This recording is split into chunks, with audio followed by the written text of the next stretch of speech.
again. Good morning, everyone. This is Ron. It's Sunday morning, a little after 11 a.m., and we will Good get morning. started. Good morning. How's everybody? Uh, I don't know, maybe this should not have been on tape, but I just want to remind everyone, Pastor let us know yesterday that ST Mother transitioned this weekend. So, guys, keep him in your thoughts and prayers and reach out to him if you have a minute or so today. See how he's doing, okay? So, just wanted to put that out there. I don't know if he'll be with us today or not. I may try to call him later.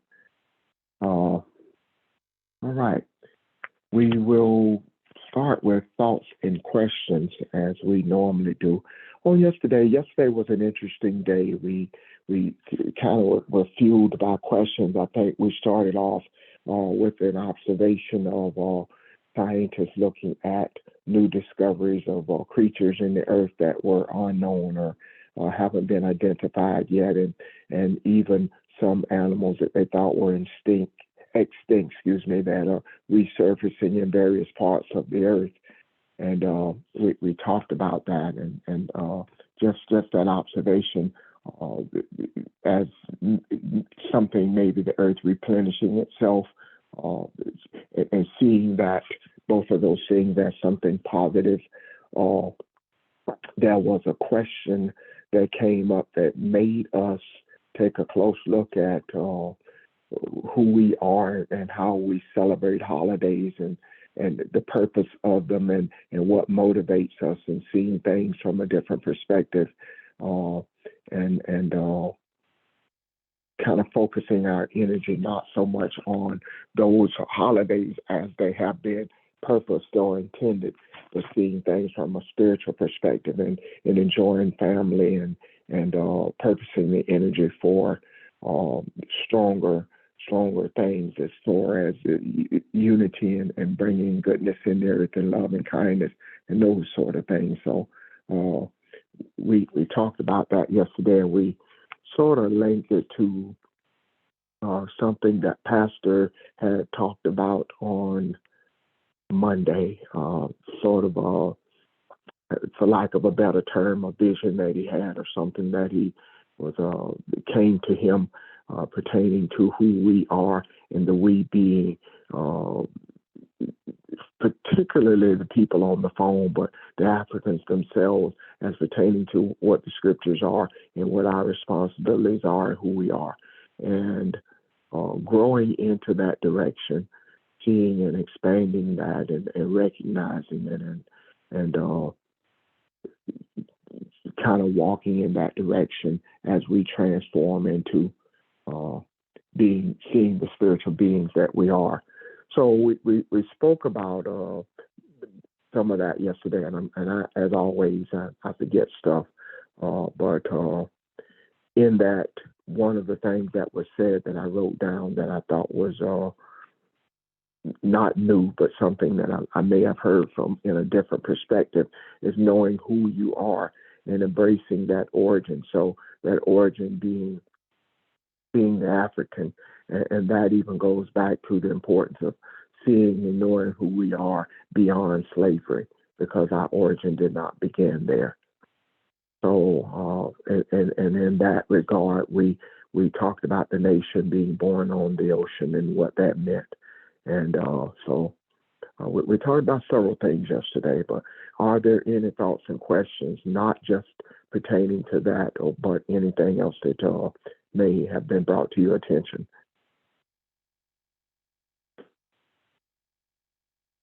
Good morning. This is Evelyn. I have a question. Hey, Evelyn. Good morning. I'm listening to these rich people on TV, like Elon Musk. I was watching him this morning, and my thing is, what I think about. Well, first, I would like for you guys to explain to me the concept of the Tower of Babel.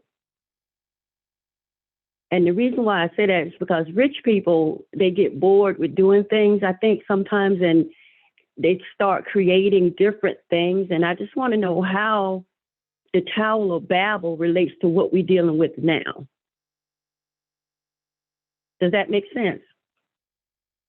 Okay. Anyone want to take a shot at that one? The first thing that jumps out at me with the Tower of Babel is it is man's attempt to approach God in his own way, as we all have seen, even especially in this day and time. We erect these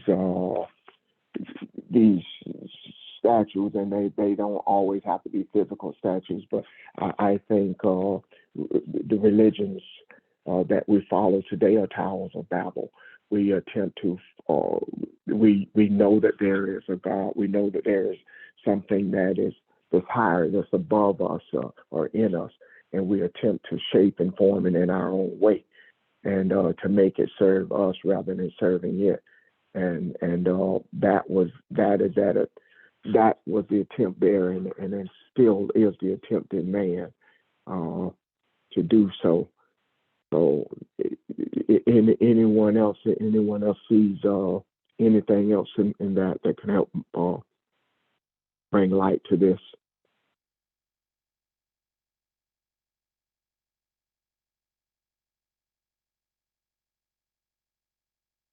Okay. Yeah. Sorry, I was actually looking at that because I was kind of doing a search on Nimrod and who Nimrod was, and which there's very little information out there about him. But yeah, I was looking at that probably a couple of weeks ago, trying to gain some insight into that, looking at it from the perspective of who he was. But that's I guess my explanation is kind of limited, but I don't see it much different than we are today. We build these towers, we build these empires, and we say that we're searching for God, but it is the God that it is how we have erected things in our hearts and our minds to tell us who God is, rather than surrendering and searching for Him from an in-depth perspective. We do it externally. So, and I think about when they got so high, when the Creator says, "Let's confuse their language," because of I guess I don't know the other part of that, but it just seems like that's what these rich people are doing. They're building all these structures, like Elon Musk, one of them. And I know it's about control with them. But my thing is, for some reason, when I think about what they're doing, the Tower of Babel comes to mind. Yeah, you may force us to that. That's a good point. Maybe we'll prepare and look at in the very near future.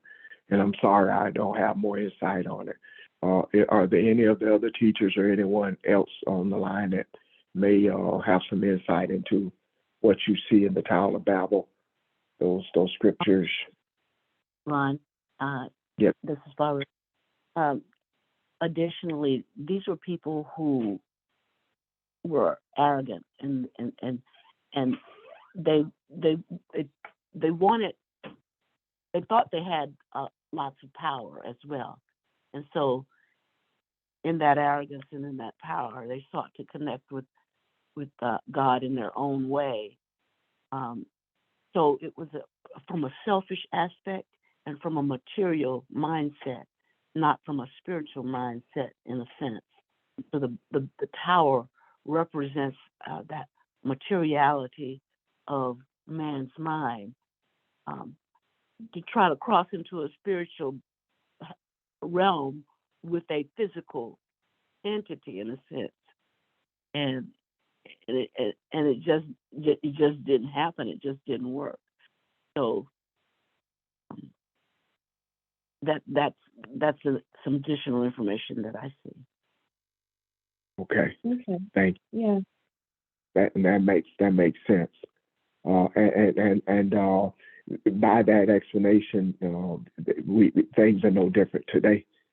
As you mentioned a few names there, but religion as a whole, we talk all the time about um, different denominations and what is forced in the earth, making people you either this or you're that. So things are it's all arrogance and man attempting to approach God in his own way. So very good So question. Yeah, I'm sorry. Go they ahead. had to have seen this inside of them in order to do it, because everything is manifest through a thought, right? I mean, Yes. the more energy goes where energy flows where attention goes. So they had to have had this thought, Nimrod and others, to do this, but they did it instead of doing it. If they did it internally, or they had to have that thought first in order to do what they did or what they're doing now, because I think the concept still lives. Yeah, the concept does live, and I may need some help in explaining this. Let's look at the thought though.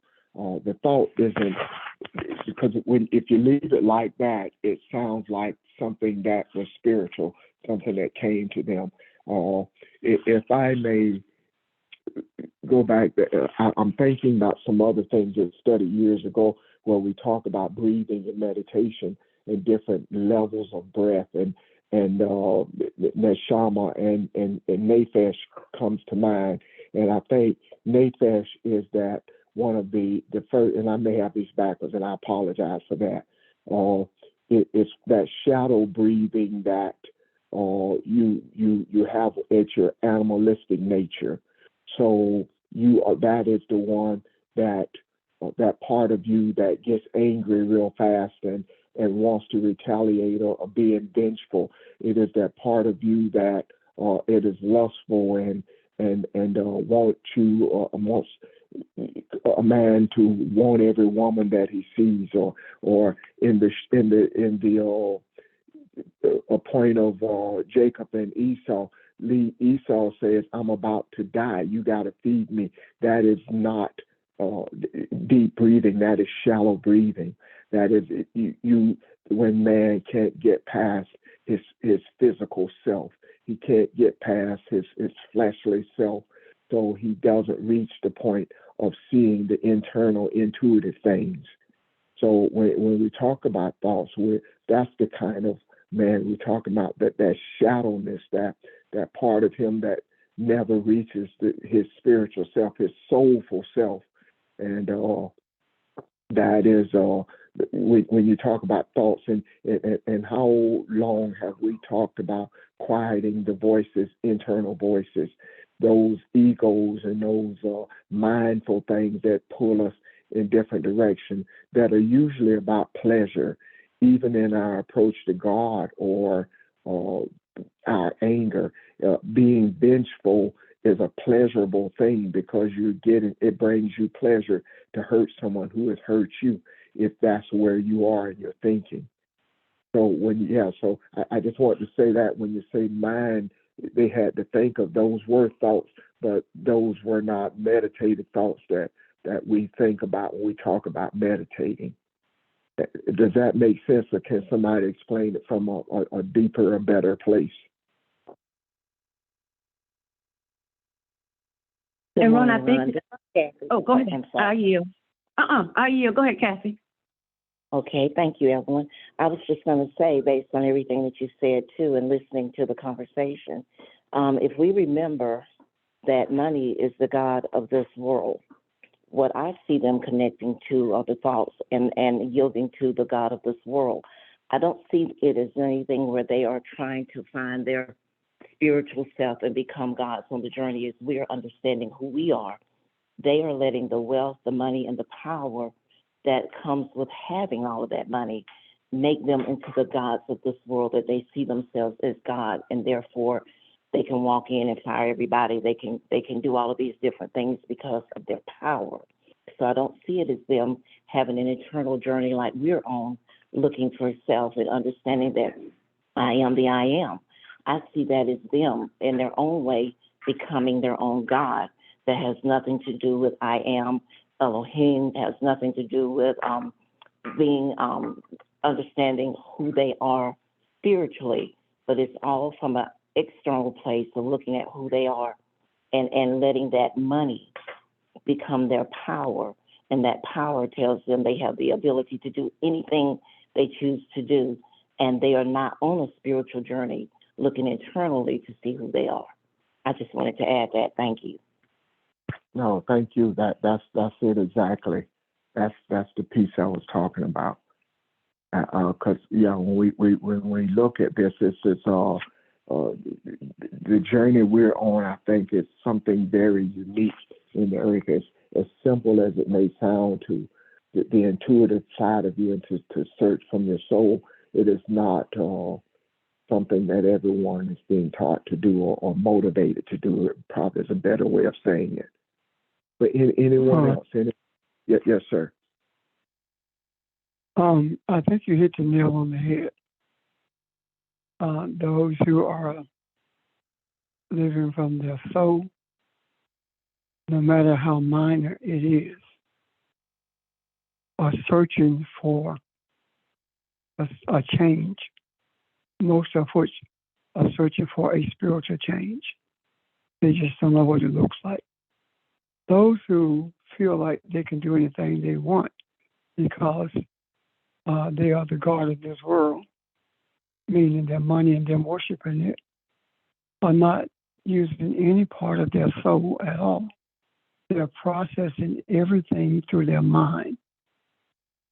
And the reason I say that is because they only believe what they see with their eyes. They only trust what they see with their eyes, but also they only trust what they can control or destroy. And that's a huge difference in the processing through your soul and your mind. I'm done. I hope that helps. Thank you, Pastor. It does indeed. Evelyn, what do you think? I'm sorry, was there anyone else before Evelyn speaks? Was there anyone else that would like to address the question? This is Barbara. Are you? I saw in that what Evelyn was talking about, like Elon Musk, he had all that power and money, and sometimes he get bored. He just, in his mind, he just do things to try to get away from his boredness. And when you were saying the tower, and I looked at it that when Nimrod did that, it's just like you do a blueprint, then you take it back to the people, then everybody got to agree on of building it the way and building the structure the way that it's supposed to be. But because Nimrod didn't build it on his own, he had to get those people to agree with him, and their mind had to come together to do it. And when he did it, they built it. And it's just like Elon Musk, he working with NASA. They building stuff to go off in space. And and Nimrod was trying to reach God on his own instead of reaching God like we're doing now through the Spirit, trying to learn how to be spirit to see him. And that's how I saw this. And I think she brought up a good point about the people with money and power. And then when they did have this money and power, they turn around and do these things, and people like us sees it, and we think that it's good. And so everybody's mind is together doing it. And because remember, Rev said, sometimes it look good, it ain't good. Sound good, it ain't good. I mean, we still at this thing with Babylon. you bring up a good point, Charles, and I saw something when you were speaking. What we are doing right now is dismantling the Tower of Babel, as the Elohim in earth, as man recognizes who he is. And you're exactly right. Through the ego and the boredom and even the lust, which I'll get to in a minute. But when we read that scripture, we automatically, of what we have learned through religion, is look for an external being. There's God that's looking down and saying, hey, look at what they're doing. Let me go down there and confuse them.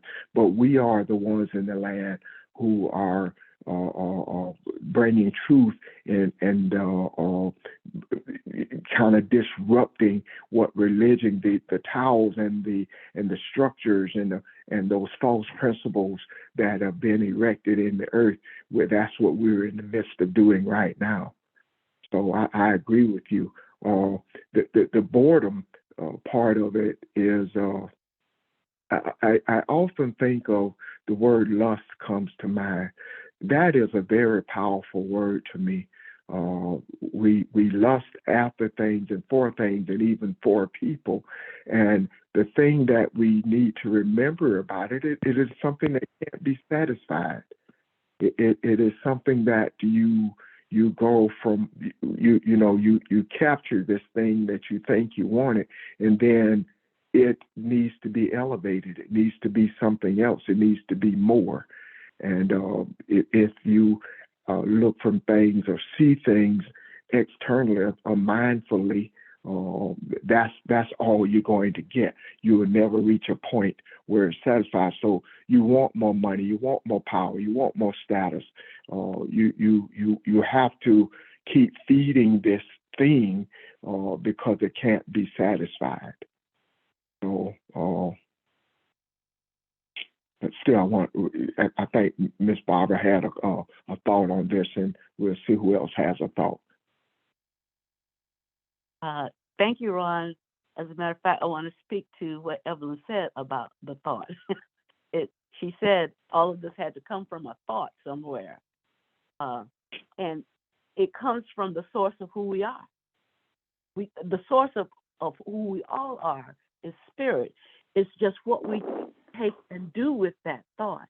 And right here, it says that these folk wanted to do this to make a name for themselves.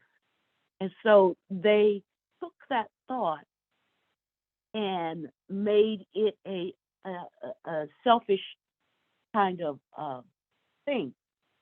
And therefore,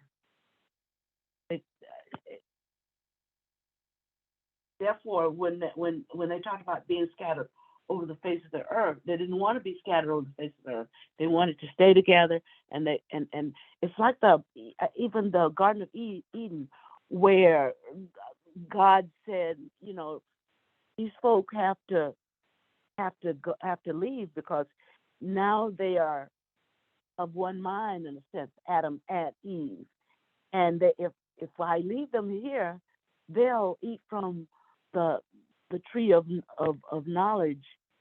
I'm sorry, the tree of life, and live forever in their own thinking, in a sense. So what these folk were doing is trying to.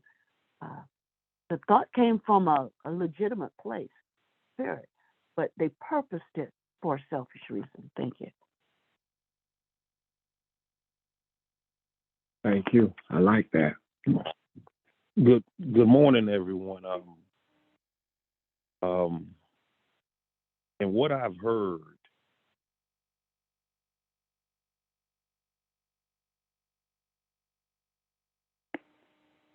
do or I make an attempt not to do, I'm not going to associate power with money, and I'm not going to associate money with power.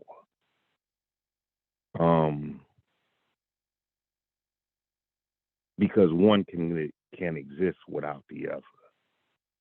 And if we are associating money with power, we should never do that.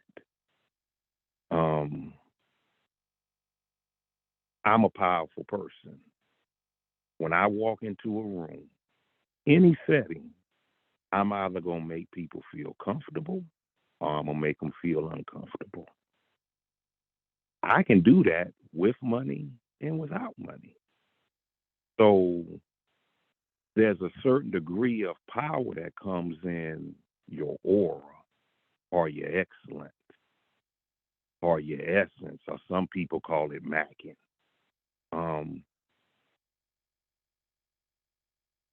If you got some power about you, you should be able to talk about your aura. What do you bring to the table? In some cases, if not all cases, with me, my excellence will have more activity in my absence. Meaning, my supervisor called me. He said, "Quick, look here. I need you back on daily bed. I don't need you on monthly bed." He needs me back because in my absence of not bidding daily, he can't sleep at night. He ain't getting no good rest. So just as a suggestion to you, your power, if you got power, you should be able to tell me about your aura. And everyone that Reverend Richard covers, we all got power now, which has nothing at all to do with money or currency. But that's it right there. Thank you.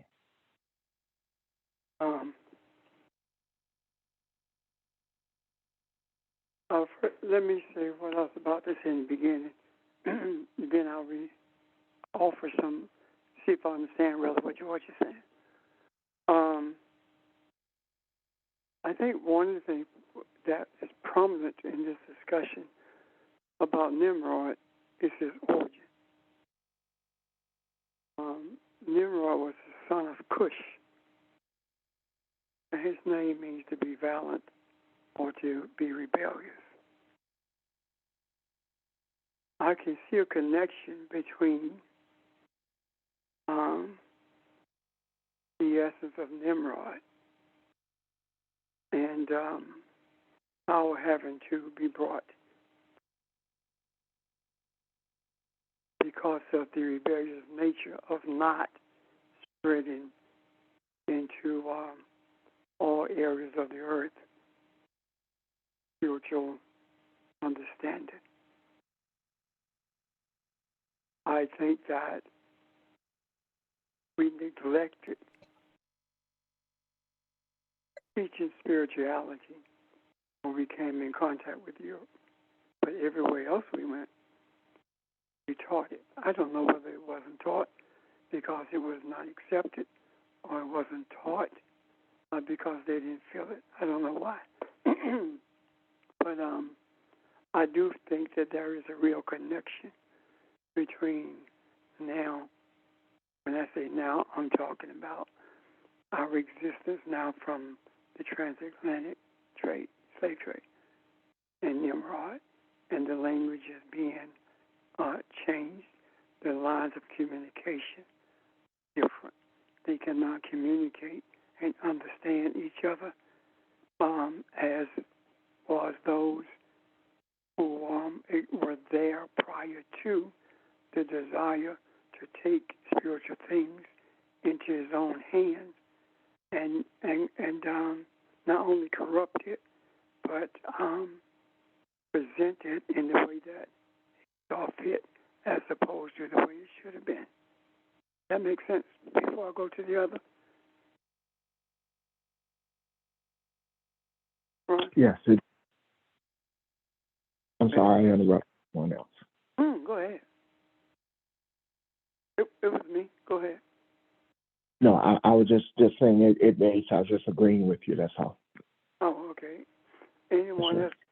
Pastor, when you say take spiritual thing in his own hand and he corrupt it, speak more about that, because it seems like everything is in a man, the spiritual stuff and all, but a man can erupt it, change it himself. He can corrupt it. He can deliver it the way he chooses to, but it doesn't change what it is. It changes his mindset and the mindset of others. All of us came out and experienced a spiritual corruption.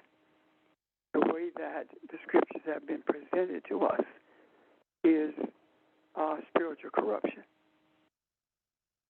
You understand that, Charles? Okay, you see that? I can see it. Okay. So that's what I'm talking about. Anyone else?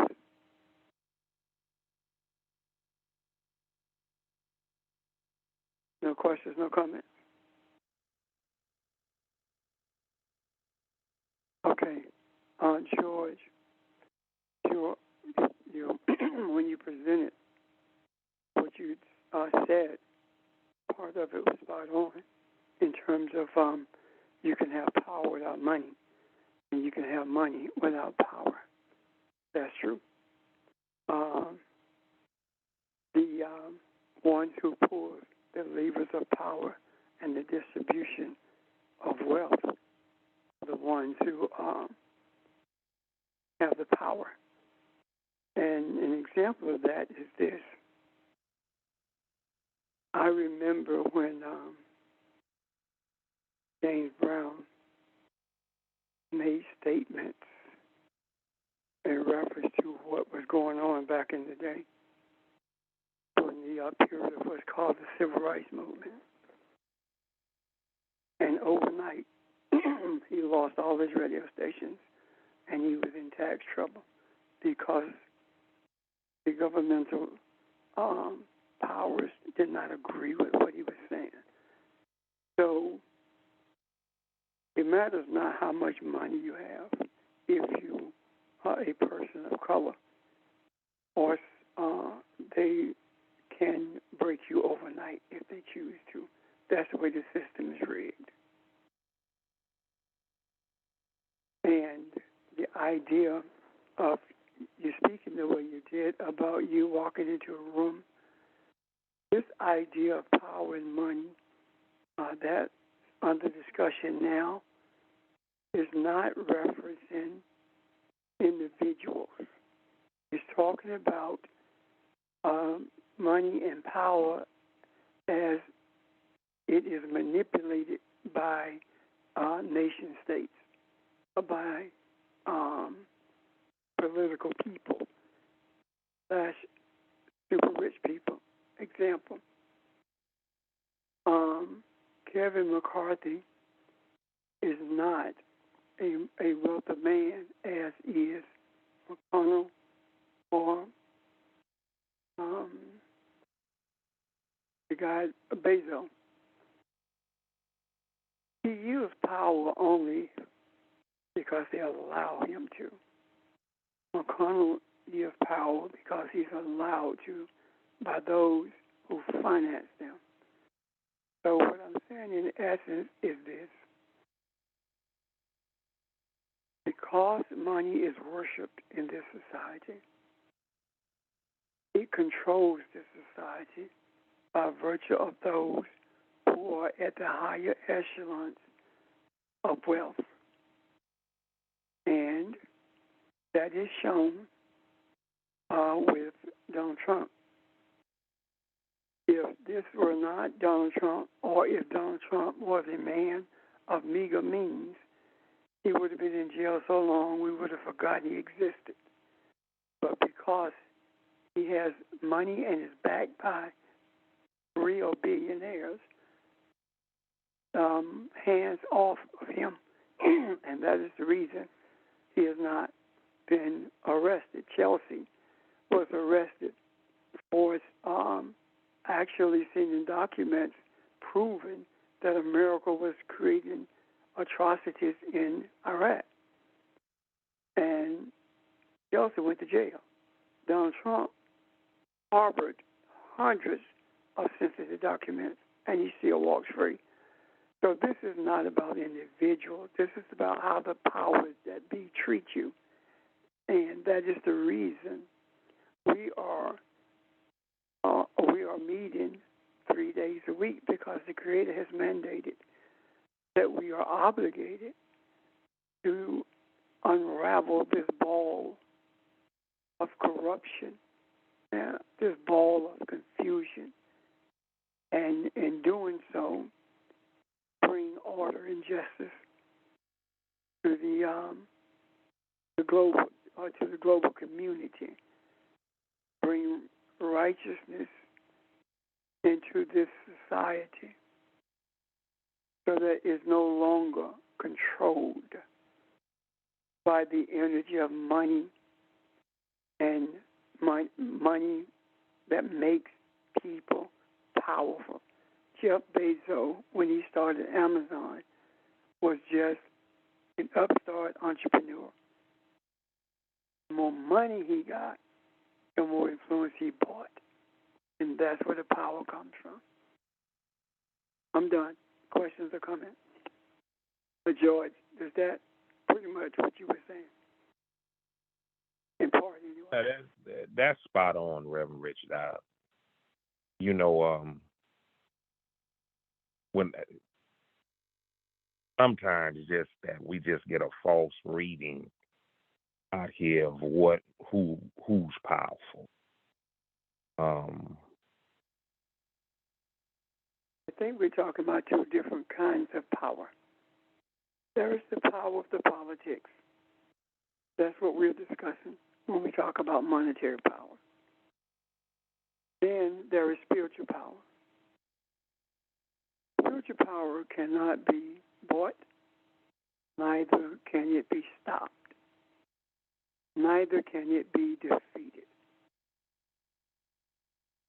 The only one who can defeat spiritual power is you defeating your own by ignoring it or by refusing to embrace it because you want the benefits of this society. What we are talking about when we talk about power, we are talking about the innate power that we have, and that is spiritual power. And we have begun to flex our spiritual muscles for the benefit of humanity. And as such, we have shown how powerful spiritual essence is by the uncovering of all of those things that needs to be shaken, by having the ability to read the signs of the times and see what's coming before it's manifested. The political power / monetary power does not have that ability. It simply seeks to make things function the way they desire it to function and to control people so that they can maintain and increase their power through their wealth. That's it. Two kinds of power. Thank you. Ron? Yes, sir. Questions or comments, anyone? I have one more comment. Did he God confused them because they were building the tower, or he confused them because they were working together as one? In actuality, they confused themselves. When you talk about Elohim confusing them, they became confused because they wanted to do things their way. Look at the confusion that exists in the church today. The current congregations are highly confused about what they believe and about how they relate to all of the deities that are expressed in the scriptures. They don't understand that Elohim is a personality of Ein Sof, and Yahweh is another personality of the light of all lights also. therein exists the confusion. And when people are not confused, when you mention things to them or discuss things to them as you see them, they don't argue with you. They don't get upset and feel like they have to defend what they see. When you see the truth, you don't have to defend it. When you're confused about the truth, you always feel as though you have to defend it.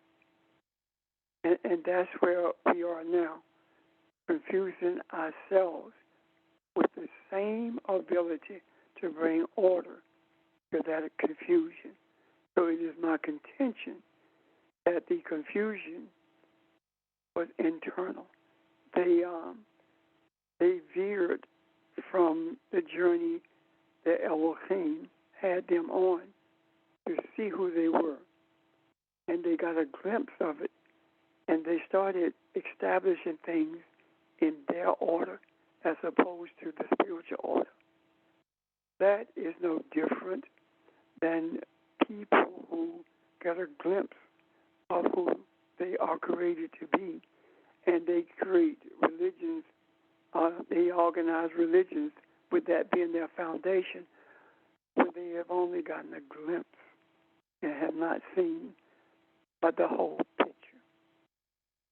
I saw a thing on TV, public service announcement on TV. This black guy with dreads and glasses and a cap on backwards was walking through this neighborhood, and as he walked through the neighborhood, one of the people, the narrator said, "So what's going to happen next?" And it was this eerie, dark alley that he went down and knocked on the door and stepped back from it. And when the door opened, Mom embraced him, glad to see him. He had brought her a gift in that backpack that he had.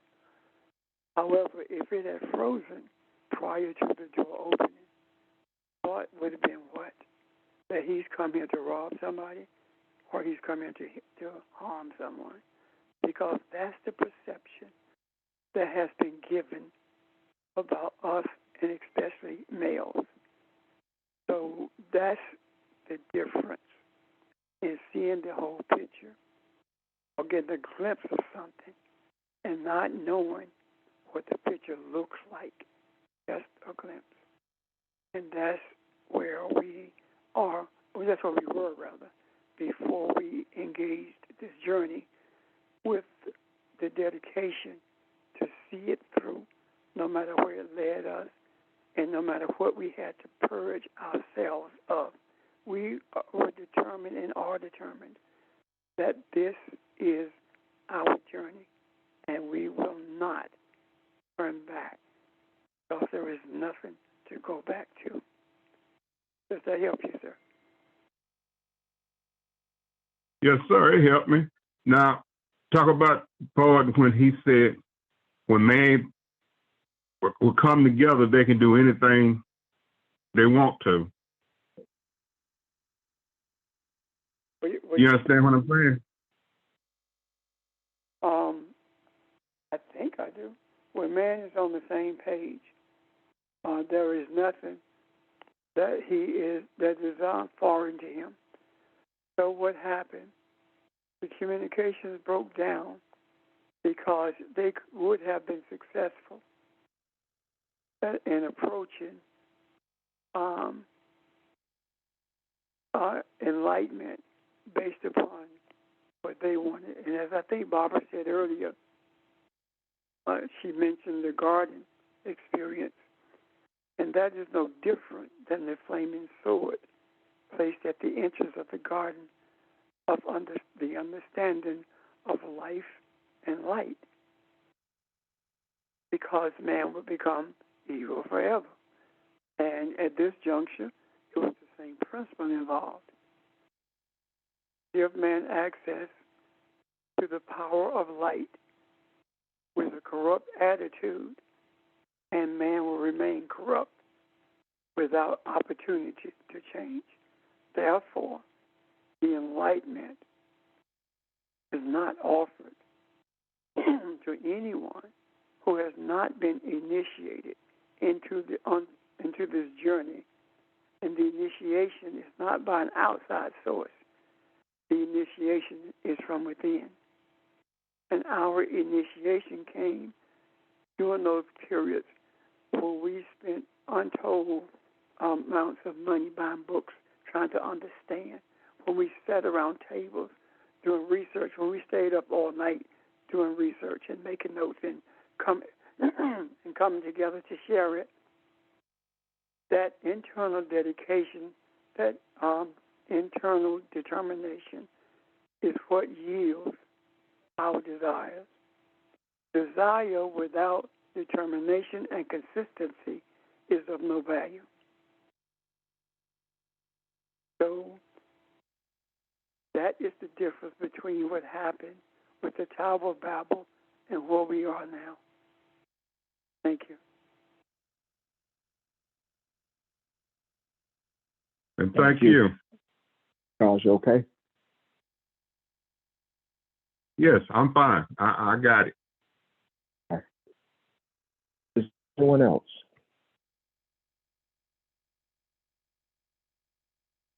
I want to back up a minute. Something that Pastor said, and Barbara started off with when she was talking about the thoughts, where these thoughts came from, and she mentioned that's who you are.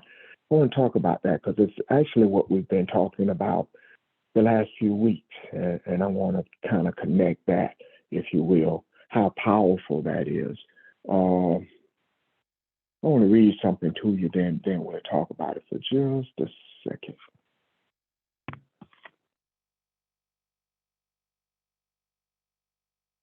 Pastor on yesterday mentioned the hardening of the heart. So I want to talk about this for a minute. I'm in Exodus 7, y'all. I'm just going to read a couple of verses, then I want to talk about it, okay? Then the Lord said to Moses, this is Exodus, when they're getting ready to leave Egypt, right? So this is chapter 7 when God is having a conversation with Moses. And the Lord said to Moses, see, I make you as God. I'll make you as a God to Pharaoh, and your brother Aaron shall be your prophet. And you shall speak all that I command you, and your brother Aaron shall speak to Pharaoh, that he will let the sons of Israel go out of his land. But I will harden Pharaoh's heart, that I may multiply my signs and my wonders in the land of Egypt. What does it mean to have your heart hardened? It's speaking to what Barbara said about who you are. The hardened talks about to grow firm, or to be firm, or to grow strong, or to be stubborn, or to be strengthened. So what is that? What is that talking about? It's talking about bringing out in you what is already there. It is not talking about God taking away your free will and making you do something. It is a catalyst that happens to bring out what's already there. You moving in the direction that you want to move in. Example, Moses wrestled inside of himself until he see the Egyptian and the Israelite wrestling, and he goes and kills the man. That was the catalyst that hardened his heart. That gave him the strength to become who he needed to be. You see several examples of it with Jesus. When Jesus goes to the marriage supper, and his mom says, hey, you need to fix this. And I'm paraphrasing, of course. That is a hardening of his heart. It forces him or makes him become who he is already purposed to be. Every one of us on this phone have had our hearts hardened. You have moved in the direction that you were purposed to be. There is some catalyst that took place that caused you to be on this journey. And for each and every one of us, it's probably something the same but slightly different. But something moved in you, and you got to see who you were. It is the direction that your heart and mind was going in the first place. So and this works in a negative and a positive way. So when we talk about all those examples that were given, those are examples of hardened hearts. If you go out there and go in a nightclub and kill a man, and you say, "Well, I'm on drugs," or I was drunk," that's the thing that hardened your heart to move you in the direction to do what you were intending to do anyway. So to see how important that is, we have the last few weeks in various lessons talking about rededicating ourselves, making sure you know and who you are. You're being on this journey, and I can't remember what lesson it was where Pastor pretty much asked us that question, looking at who you are and why you're on this journey, and are you wanting to continue? That's your heart. If you notice something, every one of us on this phone have become parents. What do I mean by that? If you started off in religion says everything leads to you being saved. Your being saved had nothing to do with anybody else. You say Barbara for Barbara, you say Kathy for Kathy, you say Charles for Charles, I save Ron for Ron. But if you have noticed on this journey, you have become the heart and the soul of mankind. How and when that happened, who knows? But the point I'm saying is that was your thought. That was the direction that your heart was moving you in, and that is what you have become. And what I mean by that is you hurt when you see somebody hurt as though it's your child. You're in pain when you see somebody evicted. You're in pain when you see somebody living in a tent.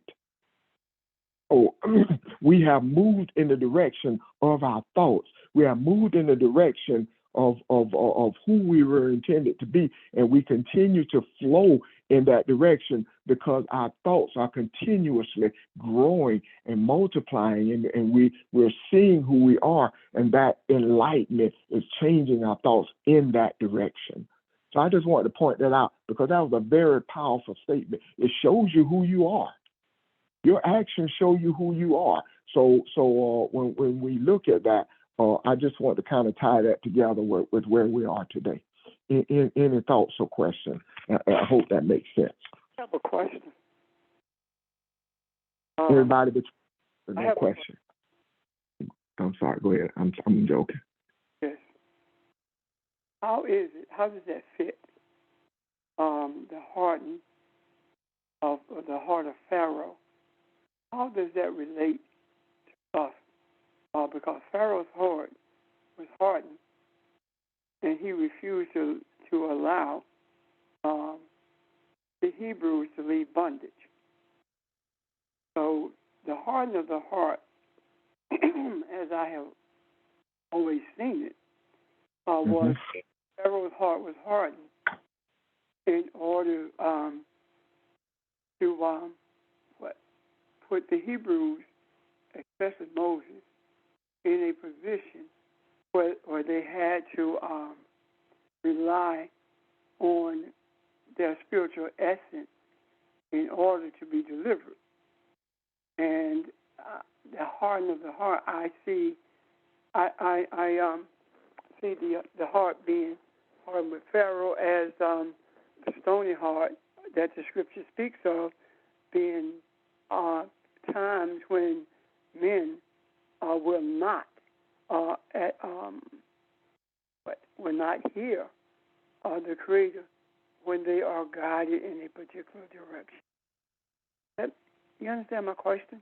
How does that relate? I do indeed. The thing that is noticed when it talks about Egypt, Pastor, if you notice, it talks about the land of Egypt, coming up out of the land of Egypt. What is it trying to tell us? This is a consciousness that has bound you. This is a consciousness where you have not been allowed to see who you are. You are here in this, and this is where I really want to go today. You are here in this womb being fed what you are being fed to strengthen you. And you're exactly right. The womb, if you will, as I look at Egypt, is a place of nourishment. It is a place that you're growing. You're becoming something. And the thing that they are being fed in this womb in Egypt, even though it appears to be negative, it is preparing them to be who they are to be. So this thing that Pharaoh is doing to the children of Israel is very necessary to strengthen them, to show them who they are, to give them the resolve to look internally and see, although this land of Egypt, this place of consciousness that has me confined, that has me in this really suppressed place, there is something else in me that wants to expand there, and it forces them. It's the thing that forces them to do what they had to do to become free. So when you're exactly right. I'm not saying it in the same way you're saying it, but what I'm clarity on Ron is this. Okay. Pharaoh's heart was hardened, and as a result of that, he increased the burden of the Hebrews. How does that relate to, and if I misheard you, please let me know, when you said our hearts had to be hardened to get to where we are? I don't quite see that. No. I'm not saying our hearts. I'm saying the hearts of mankind now are hardened to get us to where we are. It is no different than what's happening today. Not our. I'm saying the Egyptians, where I said the land, that it wasn't just Pharaoh. It was the land. It was the consciousness, the way of life of the Egyptians. So no different than this life in America. It is the heart is to force the African to become who he is to become. That's the analogy I make. So I look at that as it looks like the last thing in the earth that will strengthen you, but it's that the nourishment that you give the baby to make the baby into who it is supposed to be. So when you come out of the womb, you have been strengthened.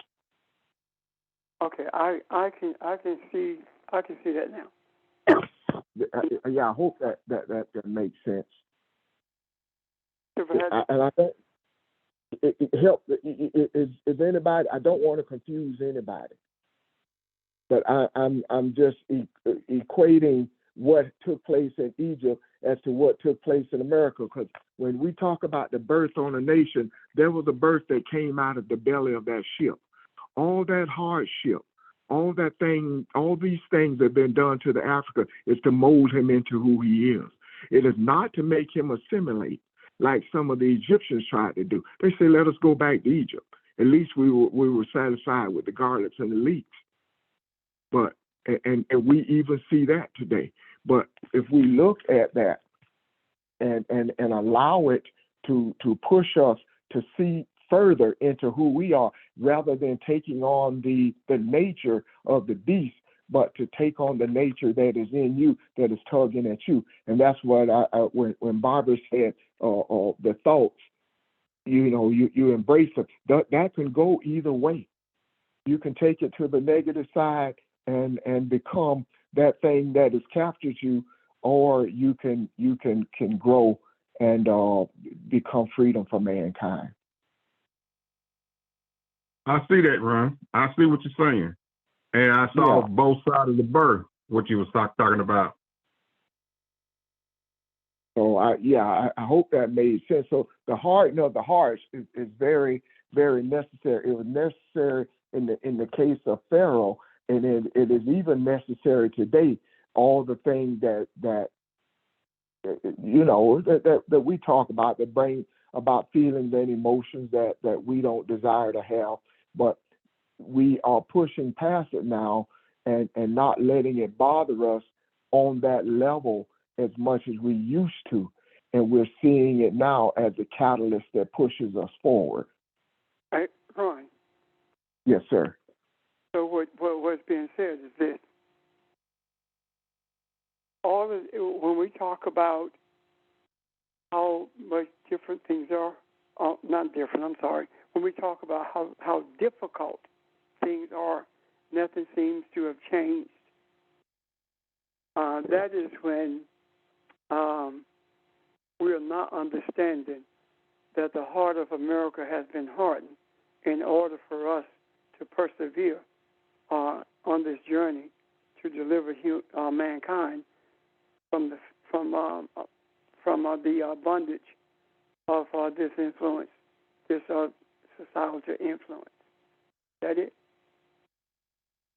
Yes, sir. In fact, Pastor, you say it. You just say it in a different way. You say to us sometimes things are going to get worse. Yes. That's what things are going to get worse. In other words, this is for your good. It doesn't look like it because we're still in an immature place. Spiritually, we're still in an immature place. But as we grow, the land is the key there. He keeps saying the land of Egypt. As we come out of that consciousness and come into the consciousness of the spirituality, that we recognize that we're of the universe and not of this earth, then that's when we become, and our thoughts that Barbara talked about, you and Barbara talked about, and our feelings and emotions become something broader. It's not stuck here. It's not like a magnet here, and we're pulled in that negative direction every time we see something, because we know that this has a higher purpose. So I have a question. Hello? Hello? Yeah, I have Yes, a ma'am. question. So, when you made a statement about when the children of Israel had come from up under Pharaoh's rulership, and they said once they got out at a certain place, they had said that why did God bring us to this place? We had it better than we should have. Some statement you made, scripture, but I don't know what you said. But isn't that the same as us? Isn't that the same as us? Once we got out of that religious bondage, there were times when I said I should go back because it seemed like it was better there. Is that the same thing that we've done when things get hard? We say, you know what? And I'm not saying I'm saying when you first come out of that. Is that the same thing with us? Because I thought it. I said, you know what? Shoot, this is hard. Maybe I shouldn't have left where I was singing the songs, going through the rituals or whatever. Is that the same thing? Yes, ma'am. And I appreciate your honesty. And if we're honest, I won't say all of us. I know I have had that same thought. Mine has been with job and finances. Like, man, when I was what I was pursuing, seemed like things weren't as difficult for me, and I did have that thought, that fleeting thought. But it is exactly the same. The thing that we don't, that's hard to grasp, I think, for us is technology has changed everything but spirituality. Spirituality doesn't change. These lessons go to the heart and the soul of man. That cannot change. Since the beginning of time, these lessons cannot change. So 10,000 years from now, these principles will still be in place. And it still moves us. So we say, it moves us today. We still feel that way today because of fears and anxiety and our immaturity and not knowing who we are. Of course we do. And because we are spiritual beings, and when that touches a certain place in us, it brings about those feelings and emotions. So as we grow from that, or from this place, we strengthen each other by these discussions.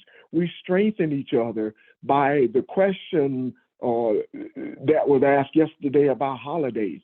It puts your mind and your thoughts in a different place, and we are constantly doing that. And there are even times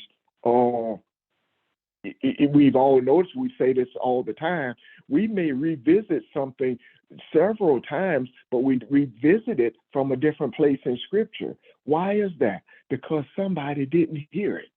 It had to touch you at a different place before it took root in you.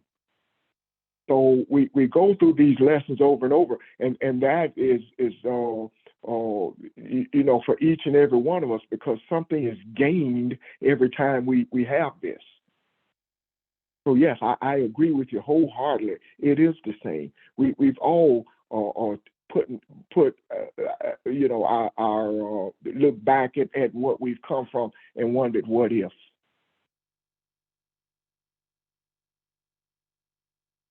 And Ron, when we were coming out, and having those feelings, we were looking or feeling with our eyes instead of our eye. Am I correct? Exactly. But The land. That's all Sorry, we knew. Pastor. Yeah.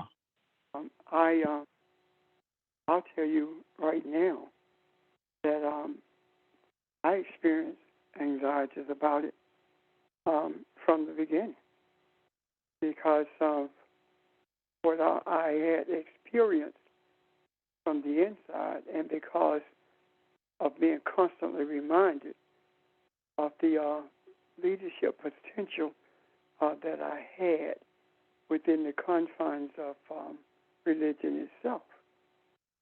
I was ruining my quote-unquote career, my move to a greater congregation, if there is such a thing. So I think that there's none of us who did not at one point wonder if we are going in the right direction. Don't get me wrong, I went there, but I didn't live there. Because every time that I went to that place, there was a strong reminder that I was longing for something that does not exist in me anymore. And I think most of us have been there. Yeah. Thank you. And I thank Pastor for the clarity too. I hope, is everybody clear on what we just discussed? I hope I get to talking fast and confuse myself sometimes. Are we okay? Yes. Okay.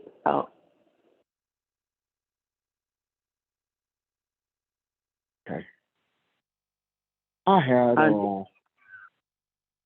yes, ma'am. Someone? This is Angela. I had a question. Yes, ma'am. I really don't know how to form the question, but there's more on the lines when you was talking about the womb. So, this is the question. How do we know that when we're in the womb? Is it when we become, or when we are aware of who we are, or is it something different? I was equating. I'm looking at when we get a chance to go there. I want to look at the womb and what the womb is, and looking at it from the perspective of from Leah and Rachel, and then looking at that, I see or I thought of the Egypt as being a type of womb, that tight space. If a womb is a place of nourishment and giving you what you need, what we need, the nourishment you think of in a womb, you don't think of as what we have received.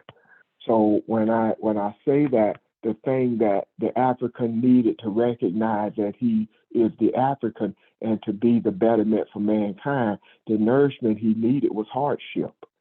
The nourishment he needed was to be mistreated.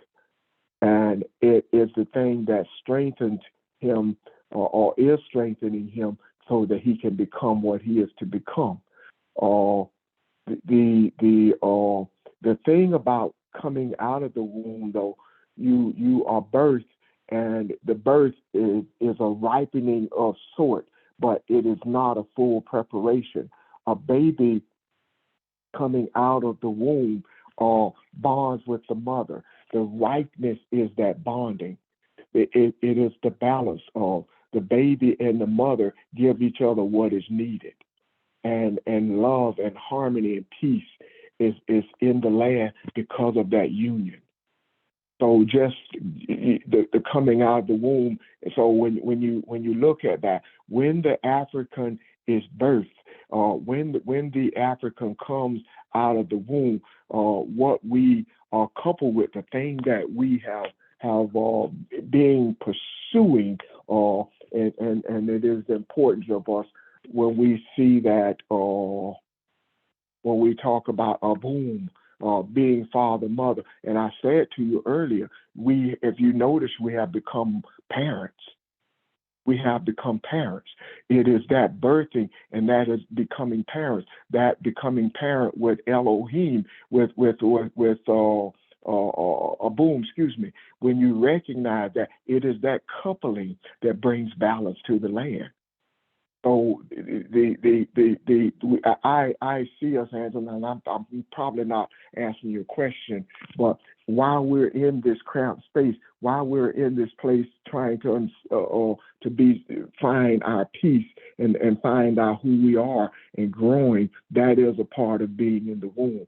And I say that as we grow in this direction that we're growing in, we're in the process of being birthed.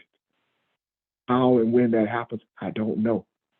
But we are because we are growing more increasingly aware of who we are and less feeling cramped in this space.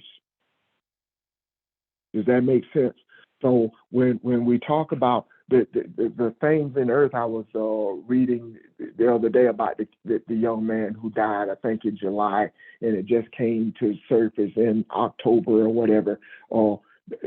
That doesn't bother me the way it used to. Now granted, I have my days, and there are days I have to cut the TV off. There are days I can't read this stuff because I read a lot of stuff.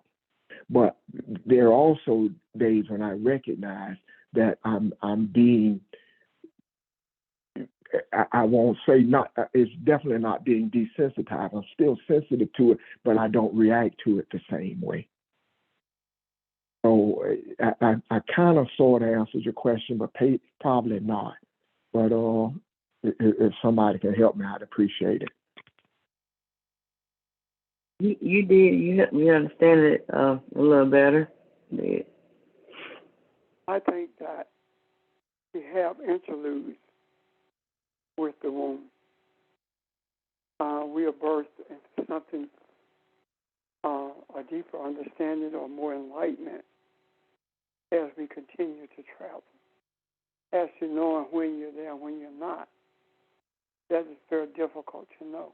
However, it is not even necessary for us to know because we trust the process.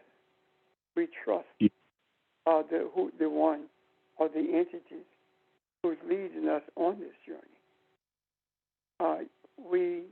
It's like you being in a car and you go to sleep, trusting the person who's driving the car, and you don't know necessarily where you are when you wake up, but you do know you're not in the place that you were in. That's how I sort of see the womb experience. I like that. Yeah, that's a good analogy. I hope that helps everybody to see it where we are. Yeah. I would add in another layer to that as well. I can see the womb experience as not just one thing. That we go through a lot of times when we have cramped spaces, and coming through that cramped space after whatever it is, whether it's a marriage, whether it's a death, whether it's a child going astray. It doesn't matter what it is. Each time we have that opportunity to be birthed, the circumstances surrounding us are somewhat like the womb. It boxes us in if we allow it to. And sometimes we just need to be in that box so that we can think about what it is and who it is we are. And when we get out of that box, whether it's out of a failed marriage or out, whatever it is, that's like being birthed. And so I see the birth, I see the womb process as a repeated process, though the circumstances may vary, that get us to where we need to be in terms of our understanding of who we are and what we are purposed to do, in a sense. Yeah, I like that. And that's the beauty of what we do, y'all. All the thoughts and comments bring clarity to what we're saying. I have something here. I know. I'm sorry. Go ahead. Sorry, Ron. Also, if I may, I would like to maybe just share something in reference to the comparison of the womb as you spoke of in terms of the scripture and looking at it from a spiritual meaning in terms of the number 0 and the womb. Excuse me, George? Yes. Could you speak up just a little louder? It's hard to hear you. Yes, I'm sorry. Can you hear me Okay. now? Yeah. Yes. Yeah, I just wanted to just look at the comparison of the womb as related to the spiritual meaning of the number 0. And when it speaks of the womb, it says that it is a circle where creative potential exists. And this womb is a perfect circle with a vortex of power at its center. And the 0 or the womb is a void where ideas circulate and nothing is yet concrete. The form of spiritual essence of the womb or the number 0 is a womb and represents the vast openness of the cosmos where endless energies, and I think Evelyn mentioned earlier, energy flows as our attention goes, but it talks about the life forms and reality will one day be discovered. And it says that the womb or the number 0 also represents the spiritual meaning and nature of continuous flow. And that womb is a feminine vibration, open and receptive. And I just wanted to read that in terms of the spiritual meaning of the number because I think it resonates in terms of what have been said. And again, I just wanted to share those thoughts in that reading. I'm done. Thank you, unless there's any questions. I want to share something too, George, and I'll come back to it. I'm gonna ask you to go back into that one more time because you got me excited about something that I see here. I was looking at, and I know we have been on the line about an hour, 20 minutes, but just as an introduction, maybe we'll get to this at another time. I'm looking at Genesis 29:30, right? Chapters, and verse 31, and I'm doing this now because instead of and if we get a chance to look at it another time, kind of get some background as to how we got here, okay? But we're looking at Leah and Rachel, who were Jacob's 2 wives, the 2 sisters that he got from Laban, right? And it says, and the Lord saw that Leah was unloved, who was the oldest daughter. He wants Rachel, remember? Rachel was the more beautiful, the physically beautiful one. And some descriptions I read of how she was not only physically beautiful, but the curvaceousness of her. So Rachel was fine. So that's who he wanted. But Leah, the older girl, was not as voluptuous, let's say, or not as beautiful. It says, now Leah, and the Lord saw that Leah was unloved, and he opened her womb, but Rachel was barren. Now, I'm skipping, and we'll come back and look at this in a little more detail. And when Rachel saw verse 30 verse 1 in chapter 30, when Rachel saw that she bore Jacob no children, she became jealous of her sister, and she said to Jacob, "Give me children, or else I die." And then Jacob's anger burned against Rachel, and he said to her, "Am I in the place of God, who has withheld from you the fruit of the womb?" And she said, "Here is my maid Beulah. Go into her, that she may bear on my knees, that through her I too may have children." Here's what's interesting about this that caught my attention. There are two words for womb in the Hebrew. One is masculine and one is feminine. The masculine word describes the womb of Leah. The masculine word is rechem, R-E-C-H-E-M, which, and I'm going to get into this word as well. The Aramaic word for womb is rachem, R-A-C-H-E-M, and I'm going to talk about that in a minute.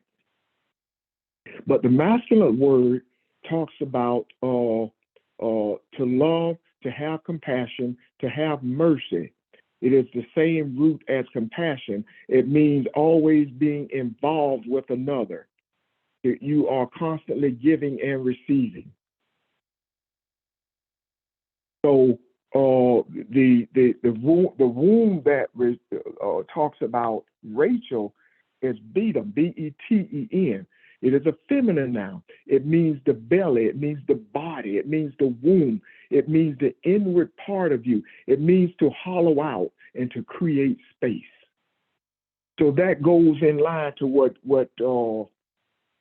George is reading. Now, the Aramaic word for it is Rachel, R-A-C-H-M. It means it combines those two. It means womb, a body, and it means mercy. It means to have compassion or to love without limit.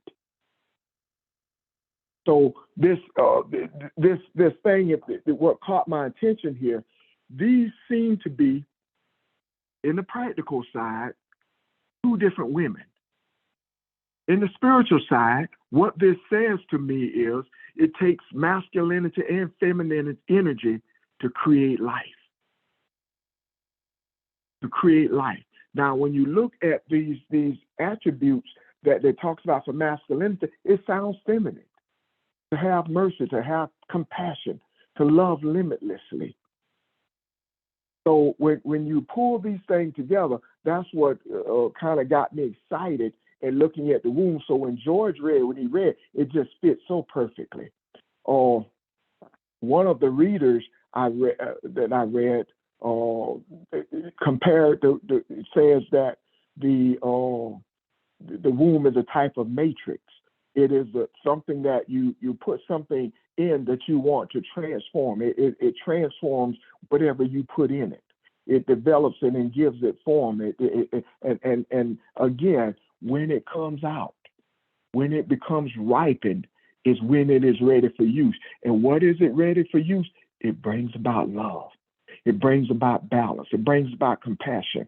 It brings about energy that is needed in the home. It brings about an energy that is needed in the land. It brings the feminine and the masculinity together. So when we look at this, and there's so much in these verses, but I was looking at it just from the perspective of the womb, and so I just want to talk about that portion of it, because to me, some of the things that George described is right here in what I found as well. So I just want to tie that in before we get off the phone. Thank you, sir. Thank you. And thank you, George. Thank you.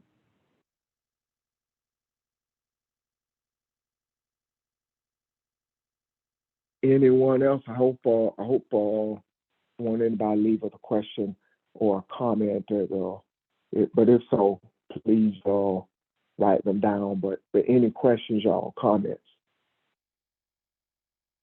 Yeah, Ron, if I may, I just want to sum it up. I think when Evelyn, brought up the question at the beginning when she talked about the Tower of Babel and what it meant or what, we may understand of that, and just from my own personal perception or thought of it, it made me just think of the Tower of Babel, but it also made me think about the Tower of Truth.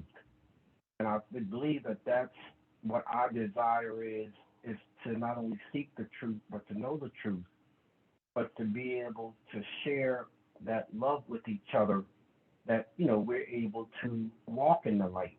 And I believe that the conversations, what has been put out in the macro yesterday and today, and as we continue this journey, is what we're able to see manifest in the now, of being able to appreciate our vision, our desire to be that who we are. And so the Tower of Truth, is manifesting right before us as we engage in these conversations, and now what we do in the places that the Creator places us, we have an opportunity to speak that truth or to be able to share our light in that way, not for the purpose of division, but in terms of harmony, balance, and unity.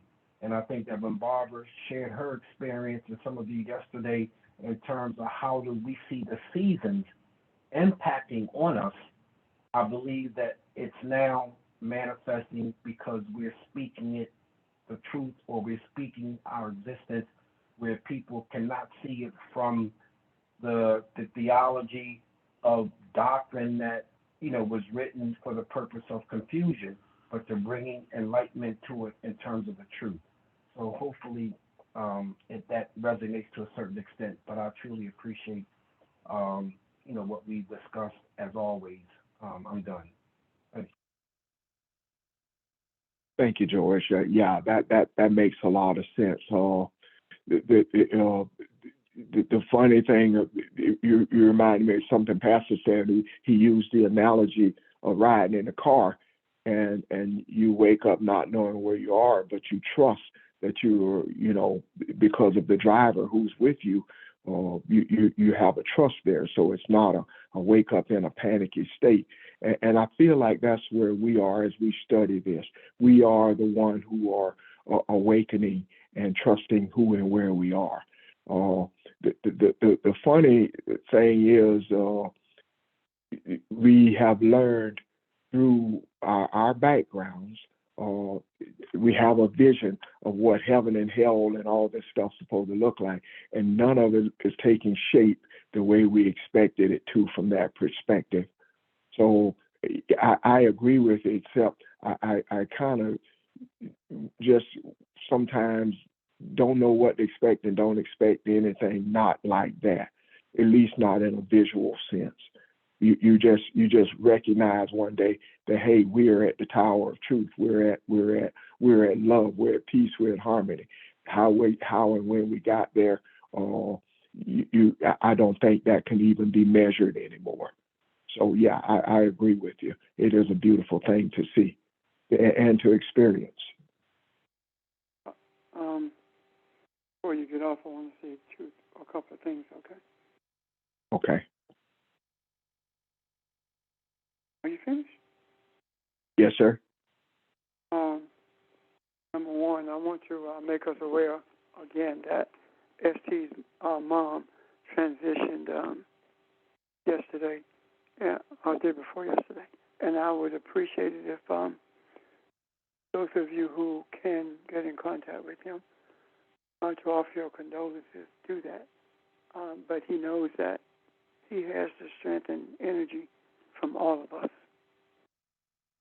In reference to where we are, energy-wise with the global community.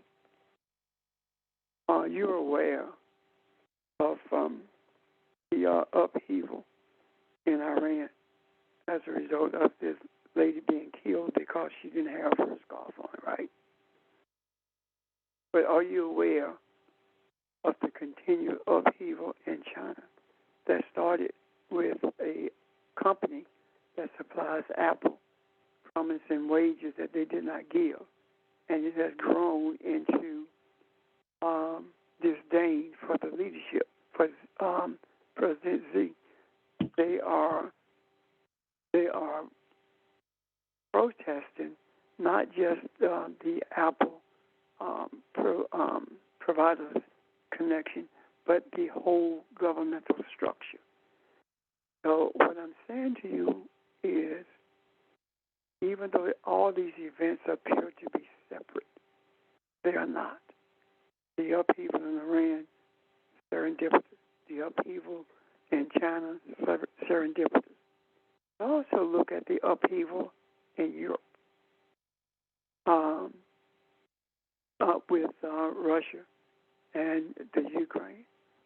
All of these energies are the same. Without a challenge to authority, bondage never ends. Our challenge to authority is different. And our challenge is spiritual. And the energy of our rebellion, or our desires to bring the society to a halt, is being translated in these other places in the only ways that they know how to express their distaste for what's going on around them. So I say to you that the change is here. It just does not look like what maybe you thought it would look like.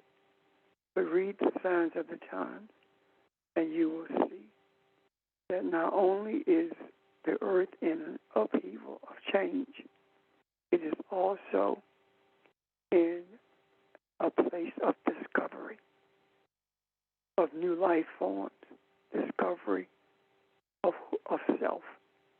So as we leave, keep that in mind, that we are indeed effective in what we are doing, even though to some of you it may seem like simply an understanding of spirituality or understanding of Scripture. Is much, much more than that. Thank you. I'm done. Again, don't forget, if you know how to contact ST. Thank you. Yes, sir. Thank you. Questions or comments, anyone? Okay. Well, I hope you have a good Sunday, and look forward to seeing you tomorrow at 6. Okay. Have a great day, and thanks again, everyone. Thank you, everyone. Thank you, everyone. Thank you. Thank you. Thank you, everyone. Everyone have a good afternoon.